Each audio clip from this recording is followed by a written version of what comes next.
16 minutes after the hour, here comes Hillary, the former First Lady and Secretary of State, set to kick off her long-expected campaign for the White House tomorrow. So how do Americans really feel about her? Here to give Hillary the dial treatment is pollster Frank Lentz. Good morning, Frank. Thanks for being with us again. Good morning. It's a pleasure. The first is when Hillary Clinton is responding at the press conference after a long time had gone by about the email scandal. Let's listen. I opted for convenience to use my personal email account, which was allowed by the State Department, because I thought it would be easier to carry just one device for my work and for my personal emails instead of two. Looking back, it would have been better if I simply used a second email account and carried a second phone, but at the time, this didn't seem like an issue. Convenience, one device instead of two. Then we found out later she had an iPad she was using, so that was multiple devices in the first place. But during this speech, how were people taking it? Well, they're swing voters. The red line represents Republicans. The green line represents swing Democrats. When she just pops on the screen, Republicans, even weak Republicans, dial her down.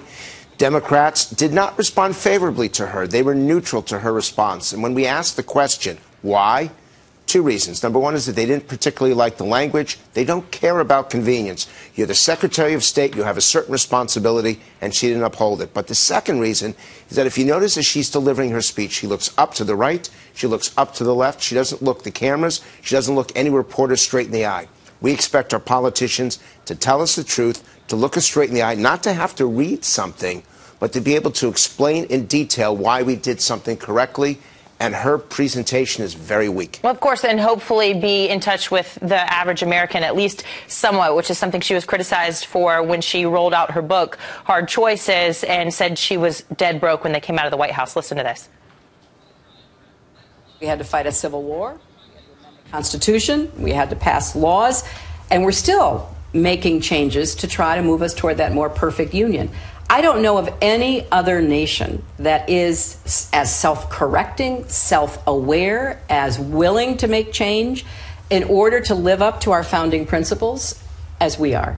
This is actually Hillary Clinton talking about American exceptionalism. How did that go over?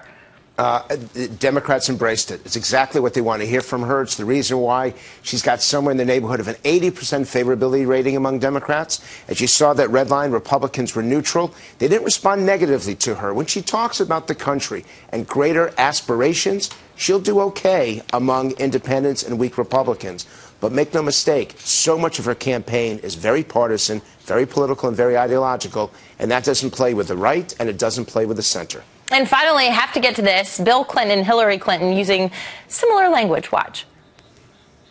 The idea that if you work hard and played by the rules, and you play by the rules, if you're working hard and playing by the rules, If you work hard and play by the rules, we're going to lift you up and out of poverty in this country today. American families are working harder than ever, People are working harder than ever, maintaining a middle-class life spending less time with their children, working nights and weekends at their jobs. feels like pushing a boulder uphill every single day.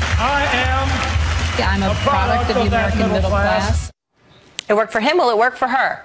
Well, that's the key issue. They love it when he says it. They're not as happy when she says it. The fact is, if Hillary Clinton is closer in language and policy to Bill, she'll do better in her campaign. All right, Frank Lentz, thank you so much for the dial treatment this Saturday morning. Thank you.